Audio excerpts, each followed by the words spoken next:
Hi, I'm Dr. Hackey Reitman. Welcome to another episode of Exploring Different Brains. And today I'm so excited because we have with us here none other than the Professor Emeritus from Landmark College, who's really going to enlighten us about a lot of different aspects of the brain, Ken Gobbo. Ken, welcome to Different Brains. Thanks for having me on, Hackey. Why don't you introduce yourself properly? Okay, I am a Professor Emeritus of Psychology at Landmark College, and Landmark College is a small college in Putney, Vermont. And we have about 400 students, and all our students have learning differences. We're a school, our mission is to get people to think differently about education. Our students learn differently, so we teach differently. Taught psychology there for, about 30 years. The college is about 35 years old. Have a lot of students with dyslexia, ADHD, autism. And being there with my students has been really inspiring. I retired from teaching a year ago, well, last May. Yeah, it's almost a year now. But I'm still on the steering committee for our Neurodiversity Committee, and I still do research and writing. So I'm still involved, and I try to stay in touch with what's going on at Landmark. How'd you get into that? Into Landmark? How did you get into teaching? Doing what you do? Well, I was working at another college on the counseling staff at New England College in Henniker, New Hampshire. And I heard about this new school, Landmark College. And, I had a lot of students who were really intelligent, bright people, but they really struggled in school. And at that time, 30 something years ago, I didn't know much about learning disabilities or dyslexia. And I heard about this college, Landmark College, and I said, wow, I want to hear what they're doing. So I called them up and asked them about their mission and about their work. And we talked. We had a great long talk with Carolyn Oliver and Jim Oliver. Jim was the first president and one of the founders of the college. At the end of our conversation, they said, why don't you come over here and work for us? I said, no, I can't do that. I'm invested in what New England College is doing. But they kept working on me over the next couple of years, and eventually I went over there and I taught psychology there for many, many years, and learned a great deal from my students, and culminated, I guess, in the writing of the book. What is the name of the book? The name of the book is Dyslexia and Creativity, Diverse Minds. It's published by Cambridge Scholars Press. And you can go on Google Books and read a good chunk of it and see a picture of the cover, or go to the Cambridge Scholars Publishing website and see the book and get some information about the book. And tell us about the book. The book is about connections between creativity, between dyslexia and creativity. In my teaching, I found that many of my students who, when I first started teaching, most of them were dyslexic. And many of them had different ways of understanding the concepts in psychology that I was teaching. Some of them would develop visual organizers. A lot of them would take their own experience and apply it to the psychological concepts that we were talking about. The successful ones were very persistent, very determined, hard workers. And I decided to pursue this topic of creativity and dyslexia and connections between the two things. And the thing that really spurred me on was hearing about Robert Rauschenberg getting an award from the lab school in Washington.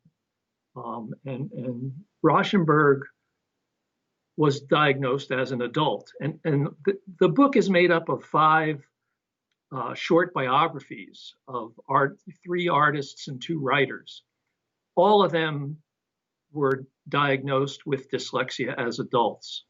When they were kids, in the 50s and 60s, most people didn't know about dyslexia, and they saw these folks as kind of non-compliant or lazy. But all of them have come to talk about their dyslexia and the role that it plays or came to play in their creative process. So I studied the lives of these 2 writers and 3 artists and looked for themes and connections between their learning difficulty and their creative process. And each one was different, or were there any common themes you discovered? There were common themes. Each of them were different. Each of them were affected by their dyslexia in different ways. But there were some common themes. Common themes were, I kind of led me to the itch and niche theory of creativity. All of them would hit a point where they were kind of feeling kind of out of sorts or out of kilter, or, they had an itch that was hard to scratch. And a lot of them would scratch that itch by thinking out of the box and trying new things. And all of them, I think, found success because of support from someone in their family or their families or groups of close friends. And they all had teachers that encouraged them.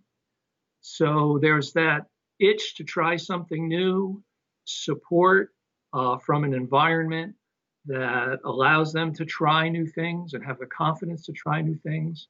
And for all of them, persistence and hard work. It's so interesting because our society as a whole really doesn't want you to think outside of the box, doesn't want you to be different, wants everything the same. I think that's true, but I think we're living in a time right now where we're going to need some out-of-the-box thinking to get through some of the difficulties all of us are living with in these times of coronavirus and social distancing and looking for solutions.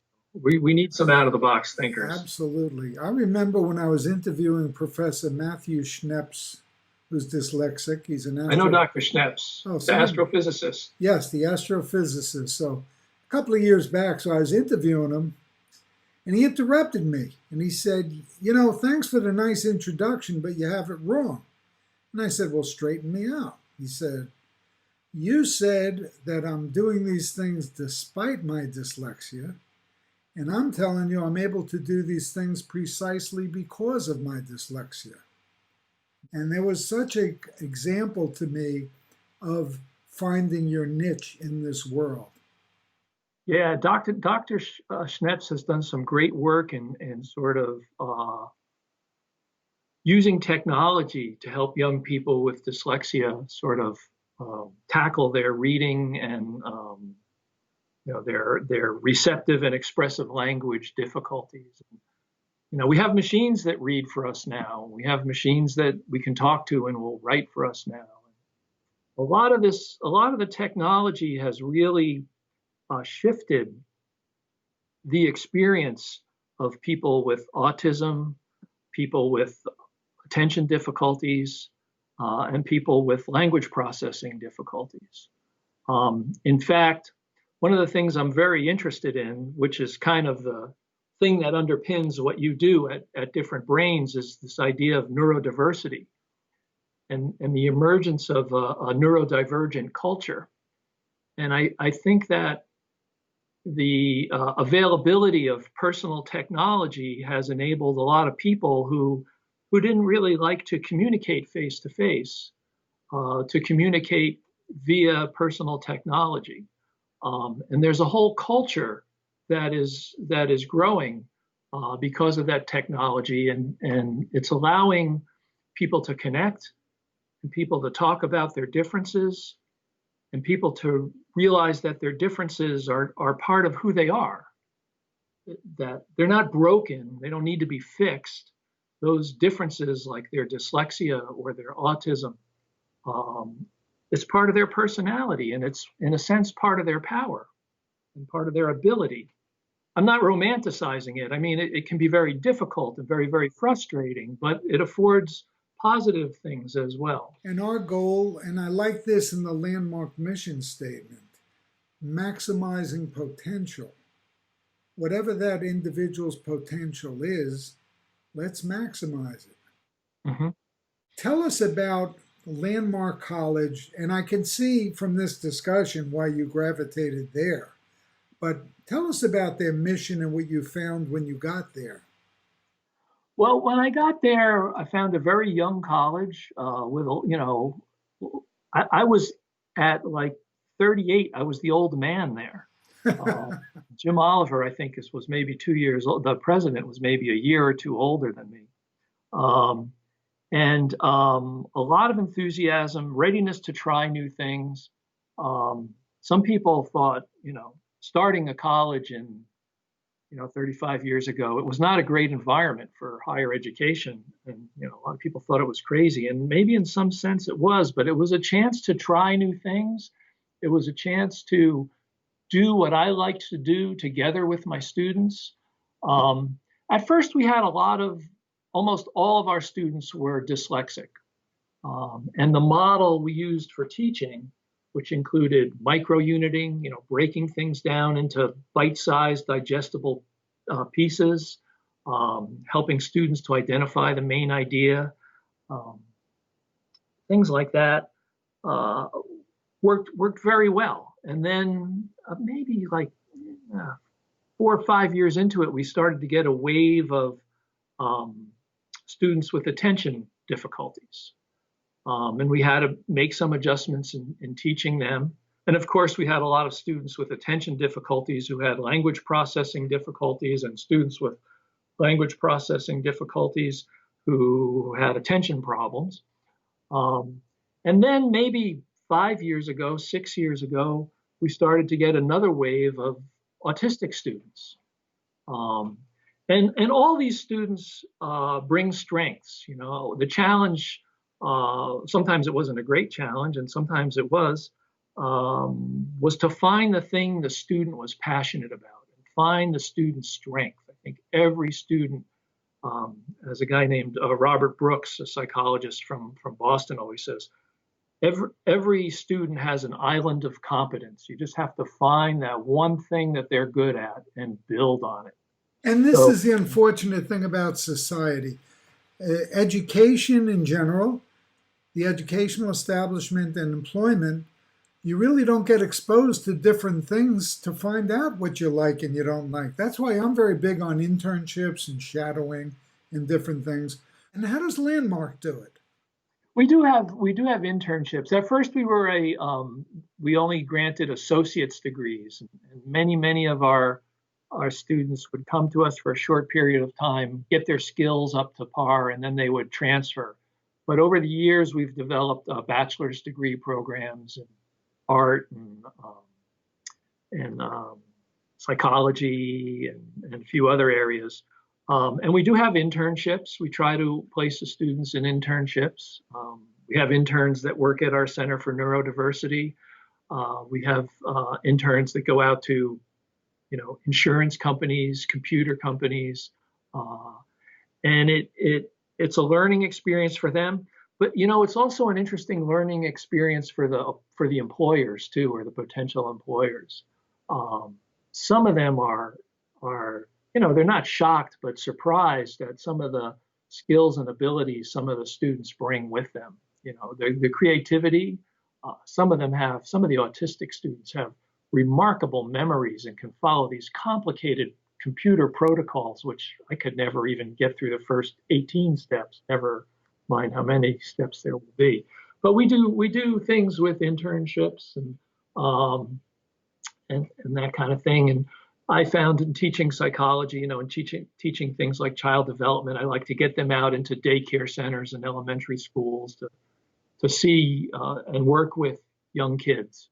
What's been the biggest challenge at Landmark College?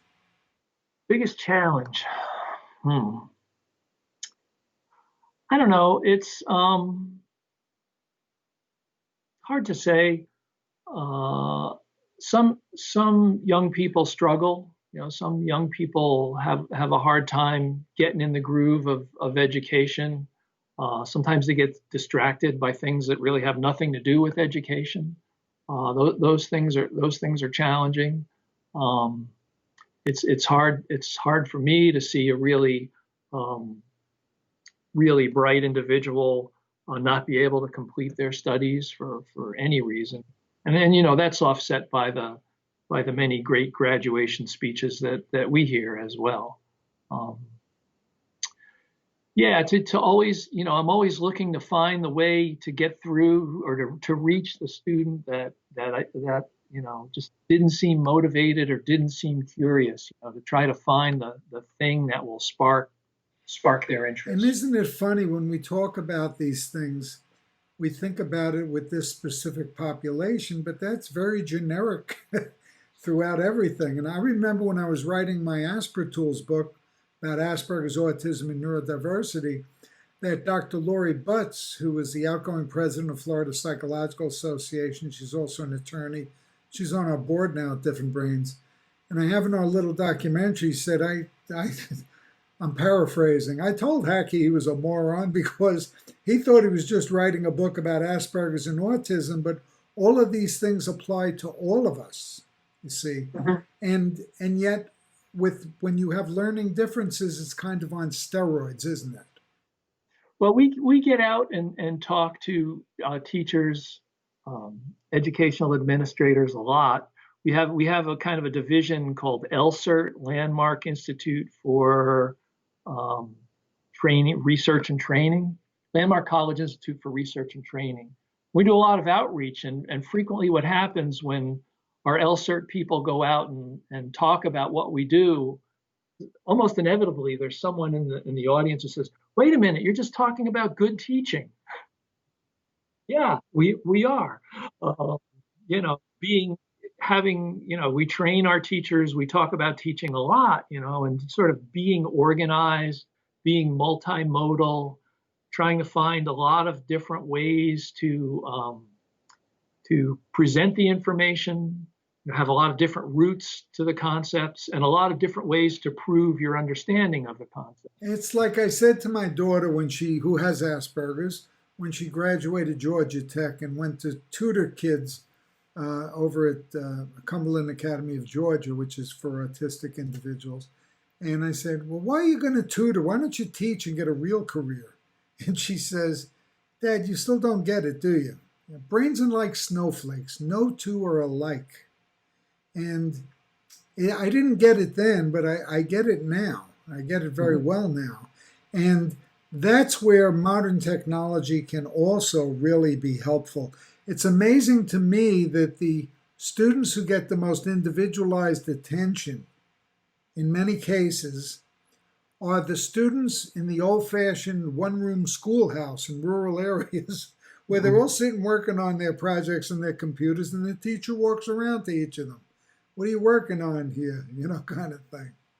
Well, this shift to online learning, which we're seeing all around the world now, because the buildings and the classrooms are closed, but the learning is continuing in the way that you and I are talking right now. At Landmark, we all already had platforms. Like, we already had a platform that we were working from, and we already had our courses kind of digitized and information for the content of our courses accessible to students 24/7 whenever they went to the class site. All the assignments were there, all the rubrics that I used to grade were there, all the readings were there, the button to push to ask me a question was there. So in a sense, we were kind of not totally ready, but kind of ready to go a month ago when we had to go online.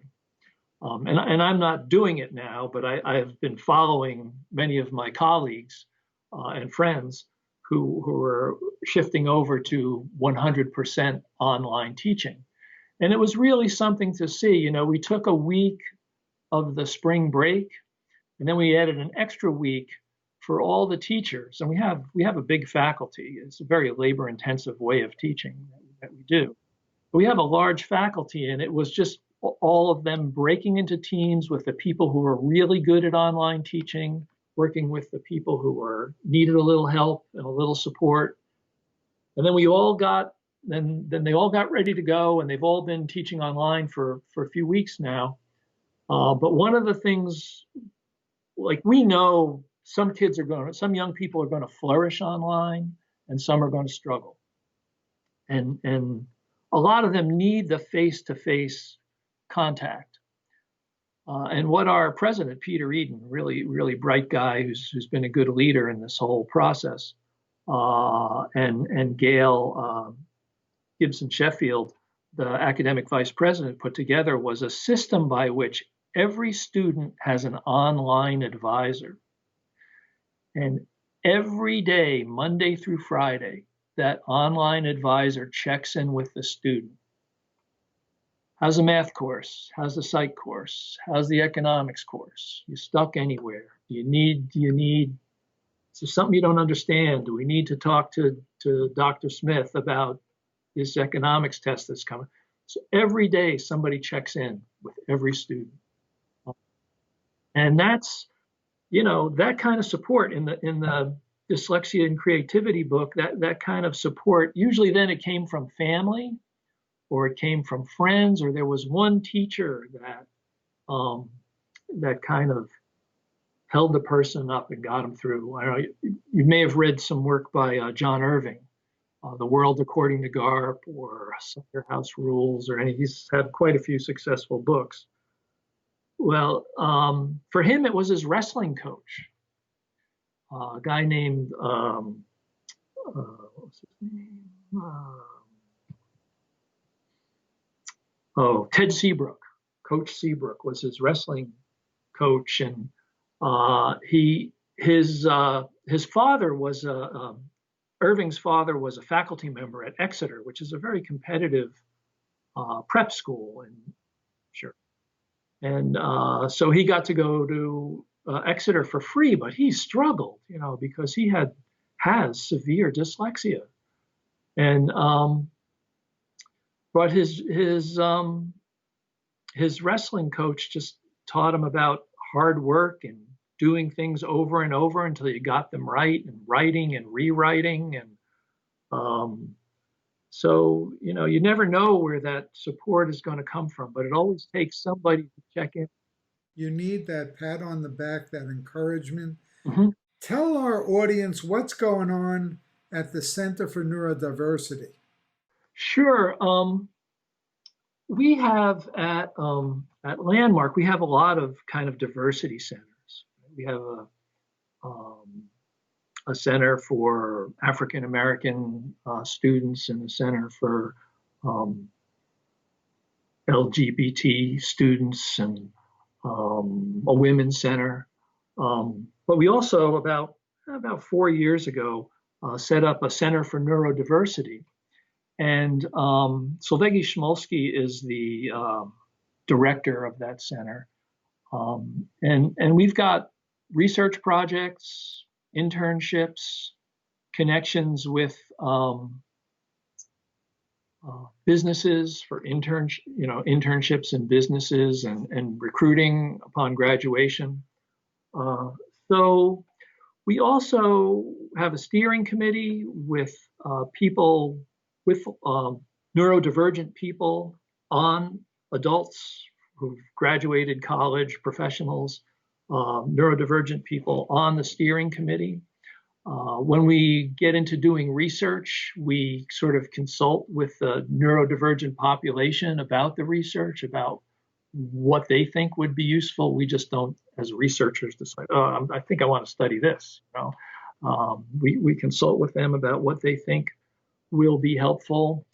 We try to do things to recognize the emerging neurodivergent culture. We have speakers come onto campus, people like Lydia Brown, I don't know if you know of their work, Lydia X. Brown. Temple Grandin has come to visit us. John Elder Robeson is an advisor to the Neurodiversity. He's the author of Look Me in the Eye. He's great. Yeah, he lives nearby us, so he comes and visits us just about once a month. You know, Dr. Rick Rader down in Chattanooga, who's a MD, a psychologist, a Formula 5 mechanic. I don't know if you've ever run into him. He's at No, no. many of the conferences. He's absolutely brilliant. And he's an MD and a psychologist, but anthropology is like his big thing. And one time I was giving a keynote on neurodiversity, and he came up to me afterwards. He goes, Hacky, all you're talking about is anthropology. They're just differences. People's brains are different, kind of thing. And now neurodiversity, thankfully, is coming into the American lexicon and the world lexicon as well. Yeah, we're probably preaching to the choir, but there's no one normal brain. And neurodiversity, like biodiversity, brings kind of richness to the landscape. And you go into the I spend a lot of time in Central America and South America. You go into the jungle in Central America and you see all different kinds of birds and animals, plants, flowers. That biodiversity just it just makes the world a wonderful place. And the different kinds of brains give us many opportunities that we wouldn't have if we thought there was just one kind of correct or normal brain. To our audience who might be interested in Landmark College, okay, how do they get more information? Well, we have a website, of course. They can Google Landmark College and go to our website and talk to people in our admissions office. We have summer sessions. We are either going to, if we can run them in face to face, we will. If we can't, we'll run them online. We have like 2 planning tracks going for summer and fall. If it's safe for our students to be together on campus, we're gonna try and go ahead and offer face-to-face courses. And if it's not time yet for them to be on campus, we're going to keep doing what we're doing right now and teaching virtually. And we're good at teaching virtually. We know what our students need. Well, sounds like you sure know what you're doing. How can people learn more about you? You can read my book, Dyslexia and Creativity, Diverse Minds, Cambridge Scholars Publishing. You can go to their website or go to Google Books and put in Dyslexia and Creativity, Diverse Minds, and probably see a few chapters right there online. That's probably the best way to learn about me. I poured a lot into that over the last couple of years. What's one thing you learned while writing about creative minds with dyslexia? One of the salient things I took away from writing this book is that each of the writers and artists whose lives were covered in the book, their creative processes were very much influenced by their dyslexia. And for each one of them, persistence and hard work was an important thing. They got up every day and they did what they had to do. They didn't reinvent the wheel every day. They just got up and kept working hard. Thank you so much for being with us here at Different Brains. So great to hang out with you, Ken. Yeah, it was great to talk to you. I really enjoyed it. We'll do it again.